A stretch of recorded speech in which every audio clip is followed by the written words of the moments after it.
Welcome back to Let's Play Katawa Shoujo. I'm the Fusilier, and we are about to meet Shizune Hakamichi, who's the class rep. Probably the perfect person to get info about things. Hey, guess you're Hakamichi, right? It's nice to meet you.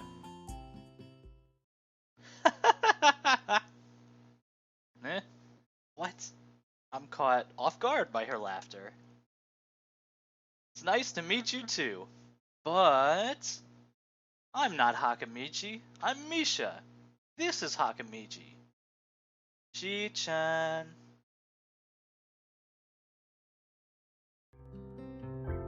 Giggling, Misha points to the girl next to her, the one I saw using sign language before. It looks like she's been staring at me this whole time. She nods once nonchalantly to show that she acknowledges my presence, but only barely. She has short yet carefully, neatly brushed hair, a pair of oval-shaped glasses balanced on the top of a dainty nose, and dark blue eyes that seem to alternate every few seconds between analytical and slightly bored. It's nice to meet you.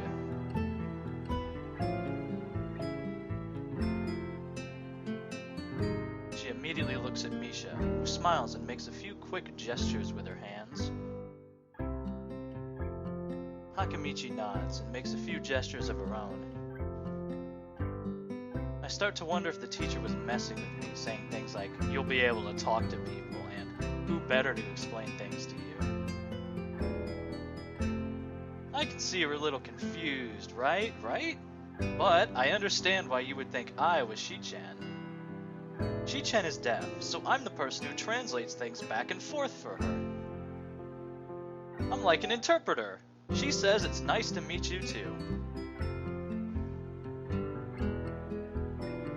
You're the new student, aren't you? Well, Shi-chan, of course he is. If he wasn't, he wouldn't have been standing up there for no reason, right? He seems like a very interesting person, doesn't he? We knew there was going to be a new student, but we didn't know you would be here today. So soon! Shi-chan, right? Chan? Yep, it fits, doesn't it?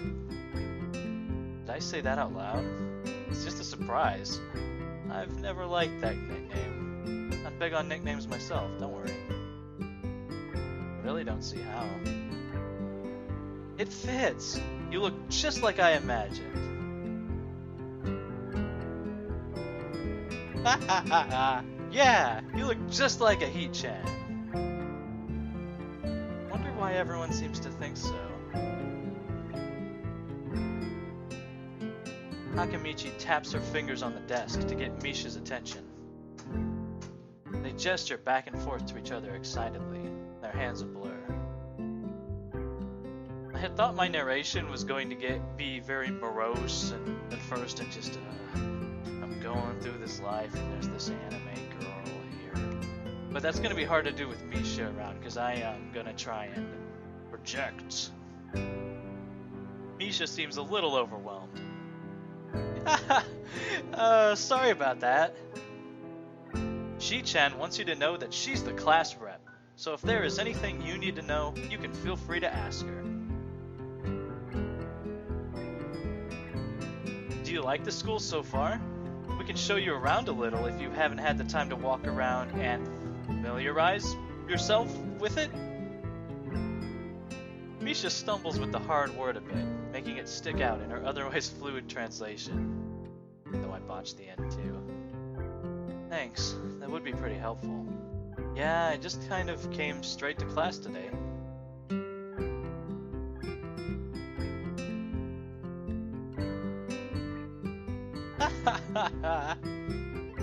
That's no good. You should always try to learn as much as you can about where you're going before you go there. Not just with school either. Always. Even if it's a trip to the convenience store. Really, Shi-chan? Learn about where you're going. Guess I didn't bother to do that, or just didn't care enough to. I didn't look forward to this, even if I committed myself to going along with it. Half-assedly, but anyway. I don't say anything, and Misha signs something that ends in a shrug. What was that? It seems like it was about me. I feel like slumping over in my seat. Both of them were smiling, but that shrug hit me unexpectedly deeply.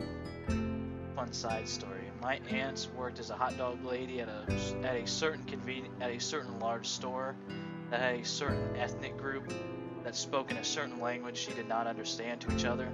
She was convinced they were always talking about her. Imagine that here when you literally can't, and like there was even no chance. You look down, are you okay? Sorry for the stuttering, guys. I'm doing the best I can. Don't take it the wrong way, please. I hate it when people are afraid to ask questions. That's how people learn things, by asking. Asking for help is perfectly normal, as much as needing help. Stop looking like you just failed a test.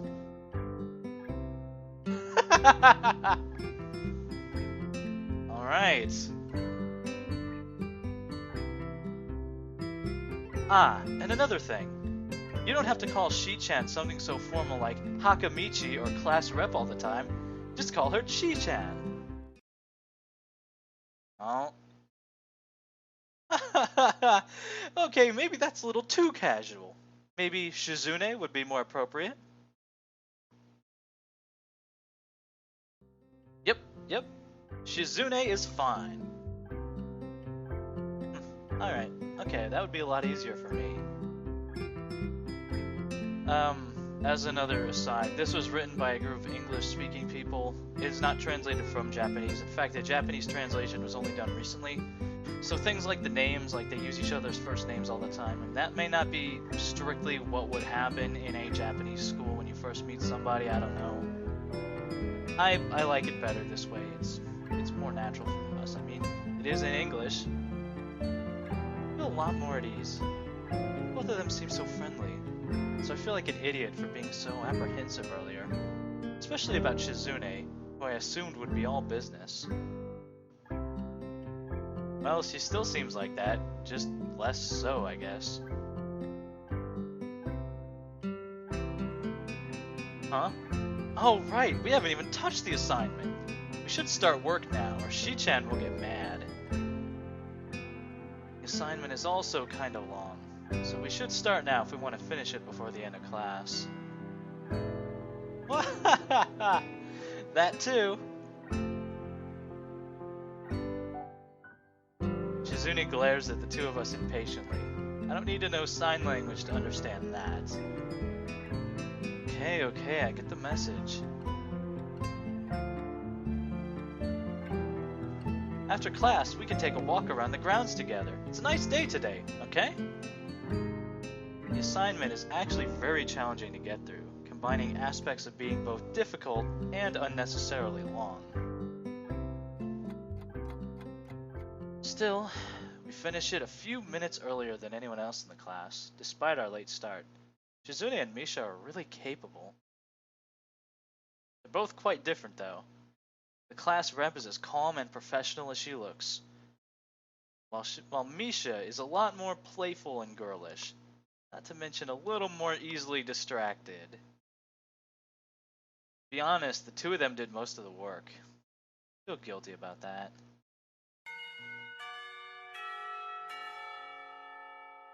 The clock tower bells ring, signaling the end of the period. Time for lunch. Without knowing what else to do, I follow Misha, who is beckoning me into the hallway and down the stairs.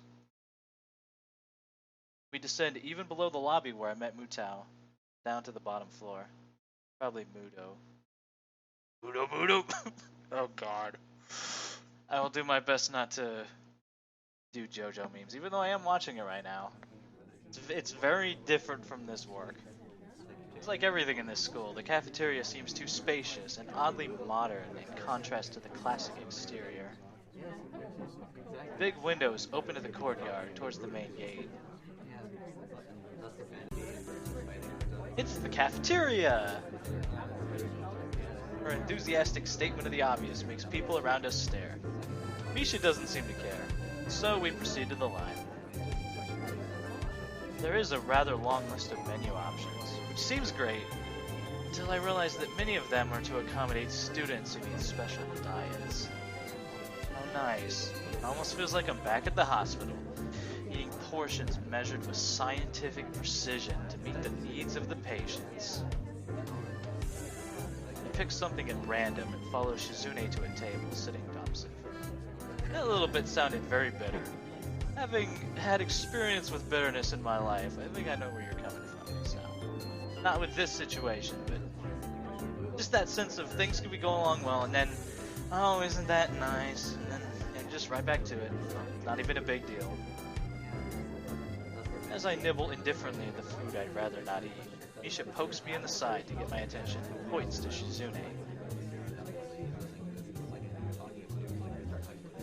I don't understand signs, so the point escapes me.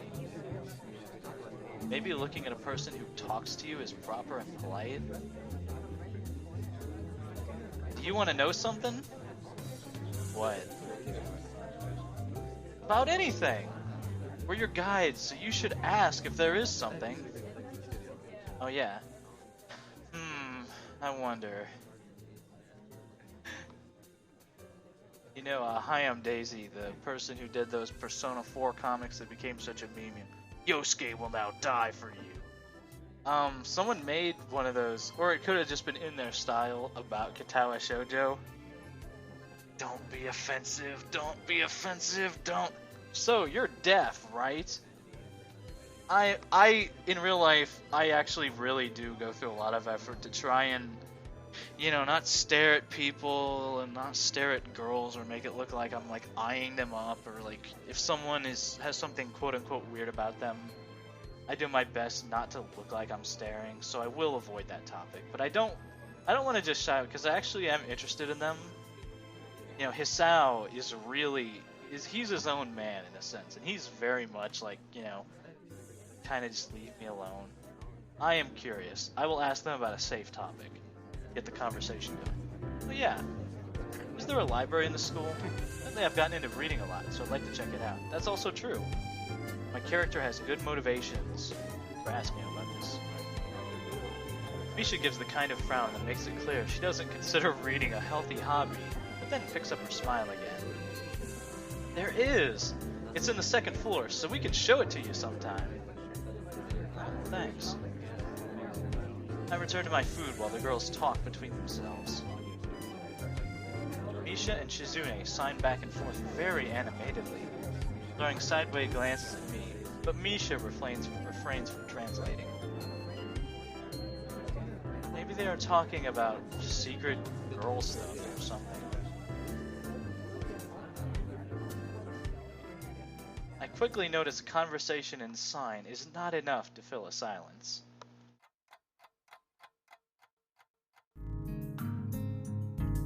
We arrive in the classroom early, but we're not the first. That dark-haired girl I noticed before is slumped over her desk at the last row. Whoa! She jumps a little when Misha crashes into the room with the elegance of a rhino. I would like run into a door or something, but that would probably hurt. She shrinks deeper into her seat. I can feel her tension all the way from here, as if she were slowly turning into stone just from our presence. Misha and Shizune either don't notice or don't mind it, as they walk directly past her to their seats and begin to converse. I'm left wondering about her, even when the classroom slowly fills with other students and finally, teacher. Getting into the rhythm of school feels strange. As if my brain remembers how this is done, but my body doesn't. Toward the end of the class, I start yawning, counting the minutes left. Teachers do that too. I shouldn't be this tired on my first day of school. Maybe it's the long time spent in the hospital that makes me like this, even feeling physically and lifeless.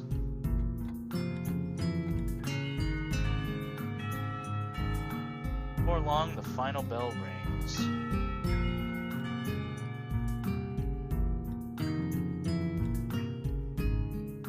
School is finally over for the day. Beside me, Misha and Shizune are having a short conversation. After a bit of deliberation, Misha turns to me.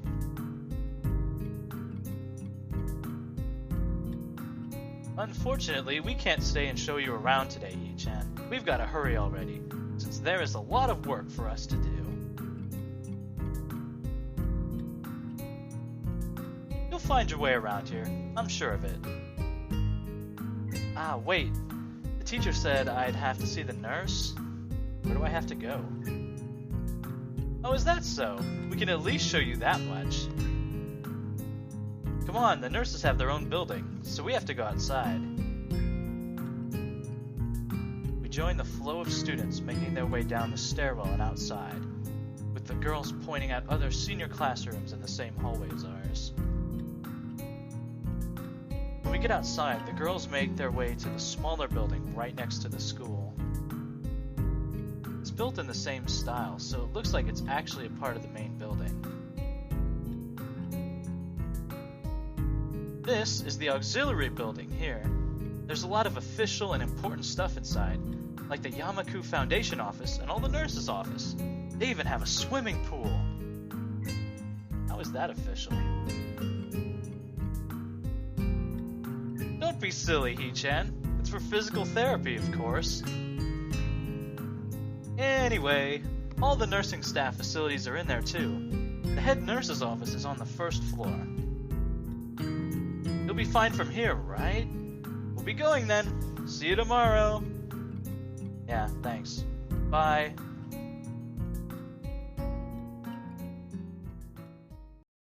A whole building for stuff that has nothing to do with actual education?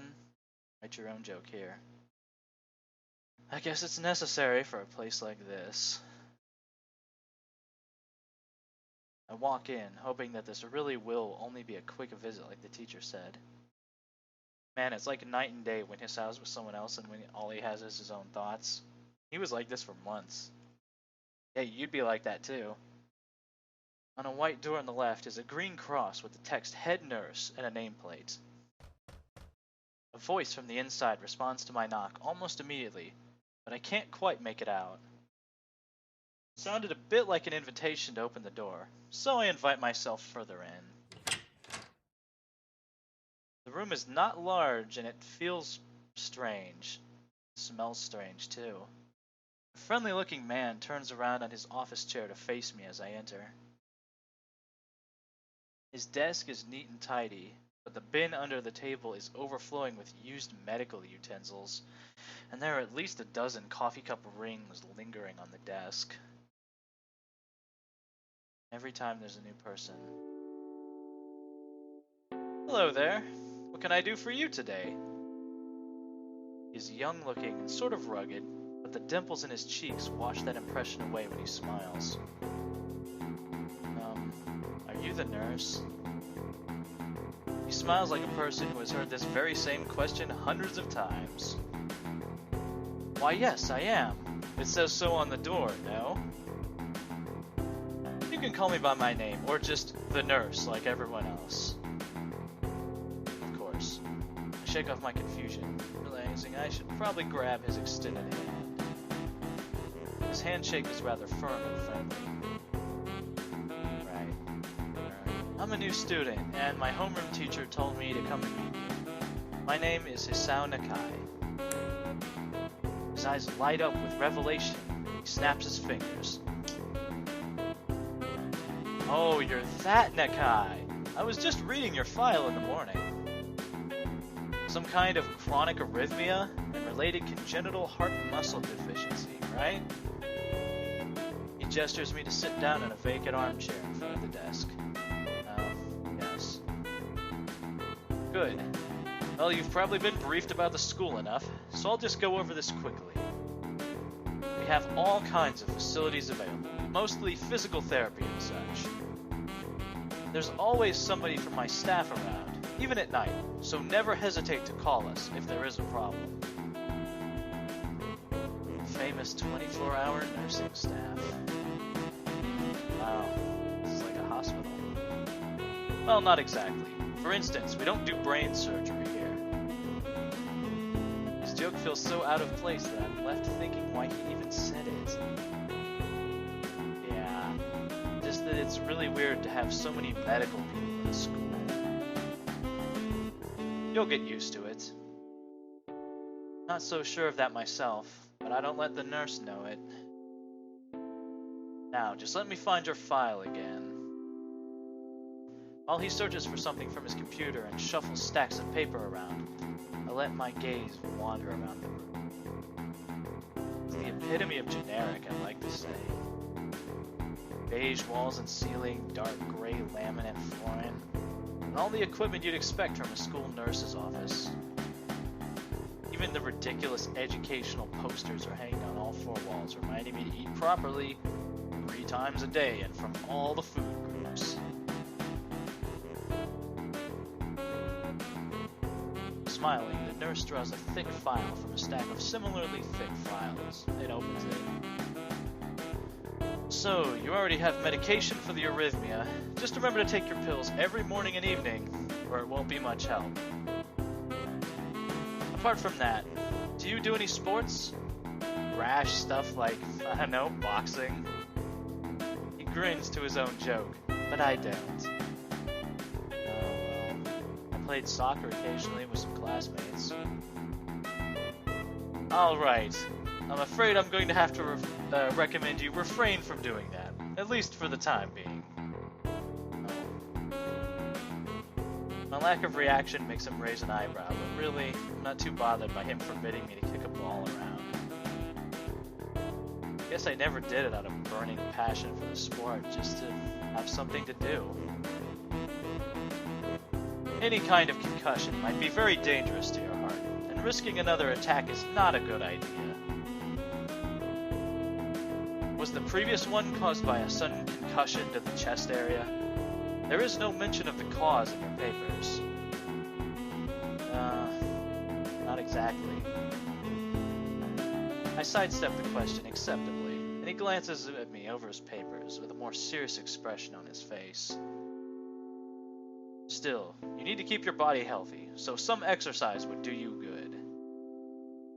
We have physical therapy and such available, as I said, but I don't think you really need such heavy measures. Just get some light exercise regularly.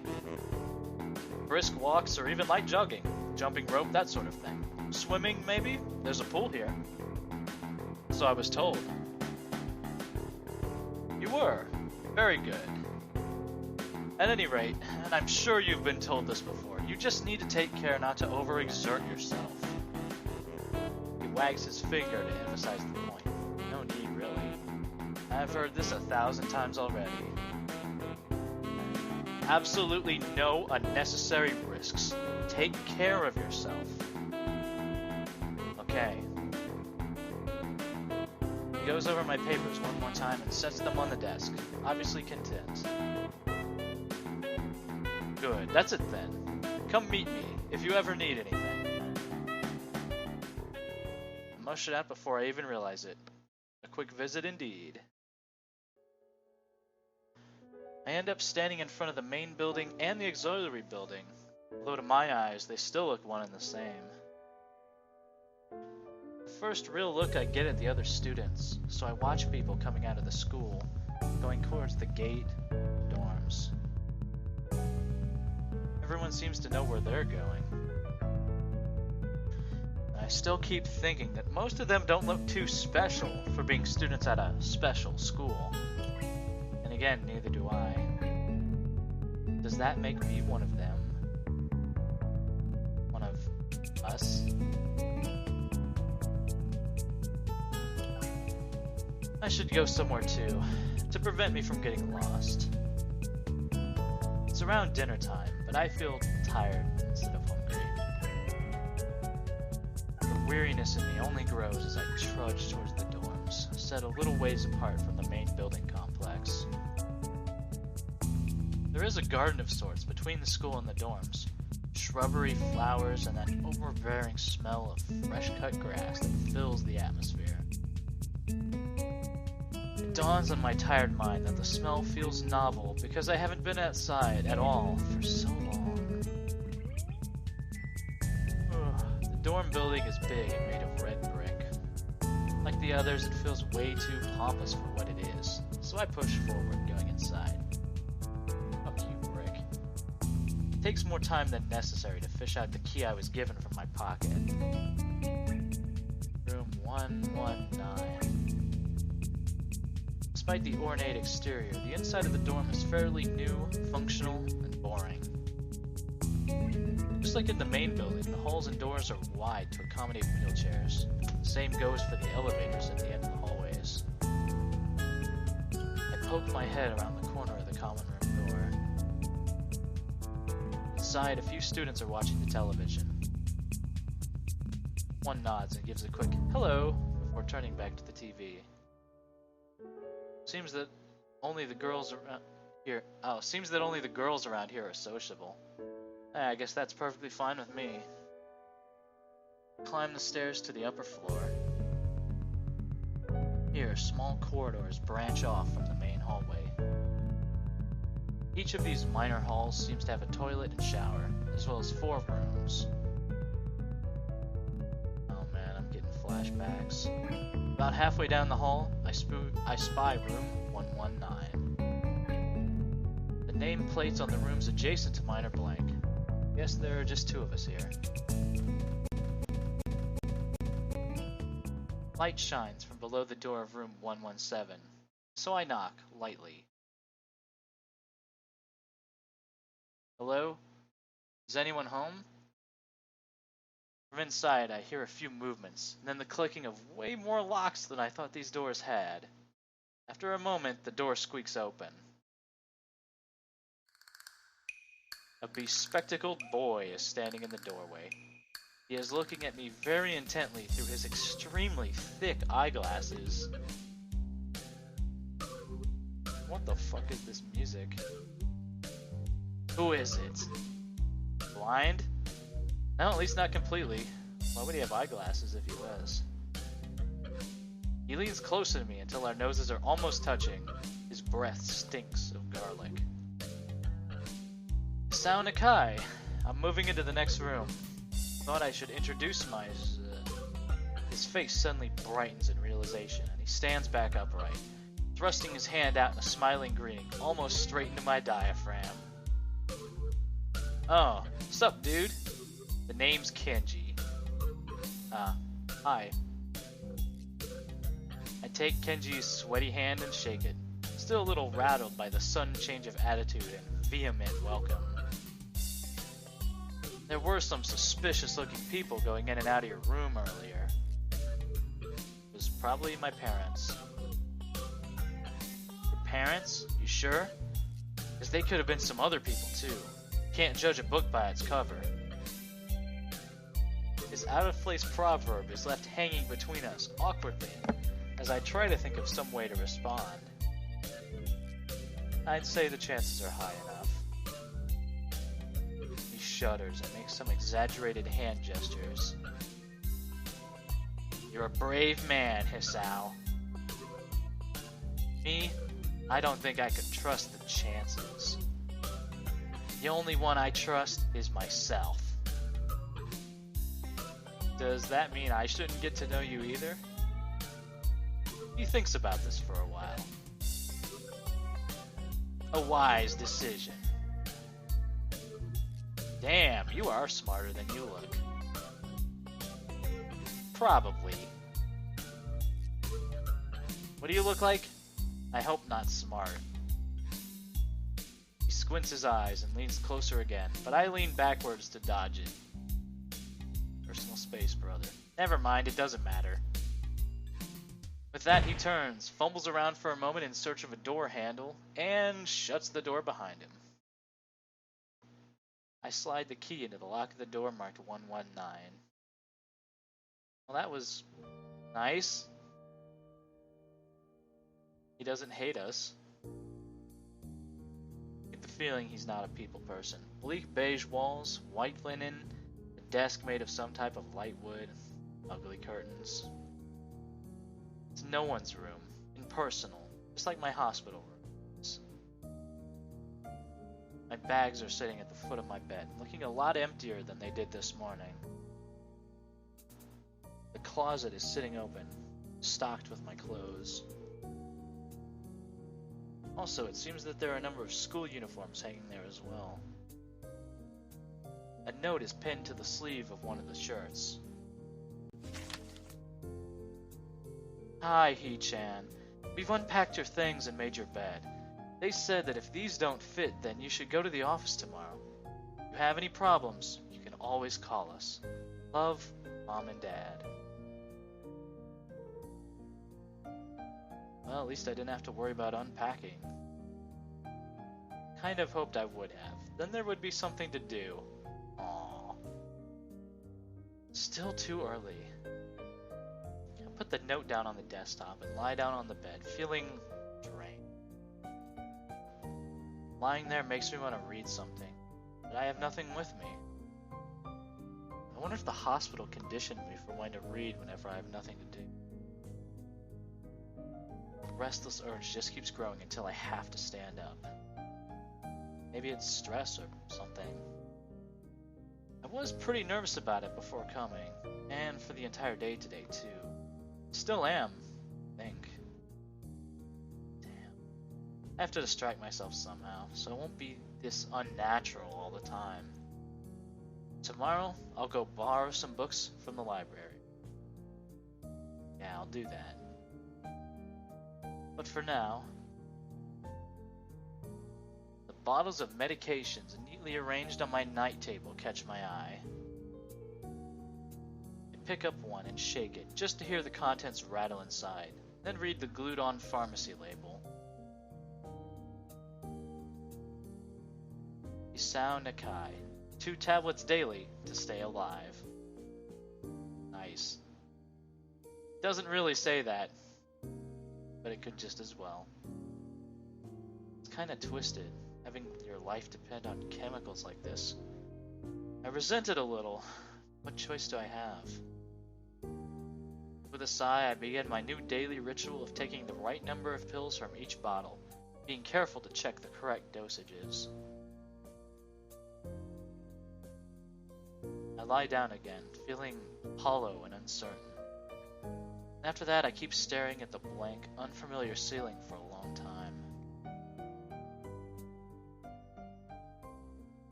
It doesn't start looking any more familiar, not even after darkness falls and long shadows draw across my room like fingers.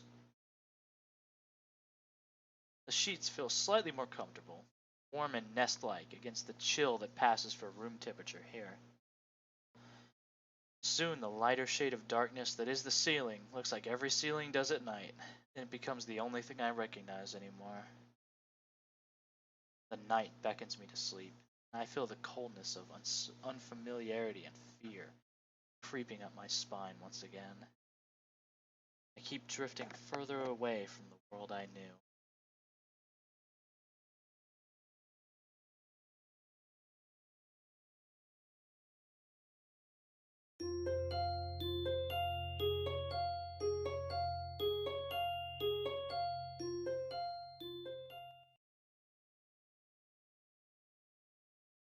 What better place to leave it off? Figure this is a pretty good time. Alright, thanks for watching Let's Play Katawa Shoujo, everybody. I'm the Fusilier, and I'll see you guys next time.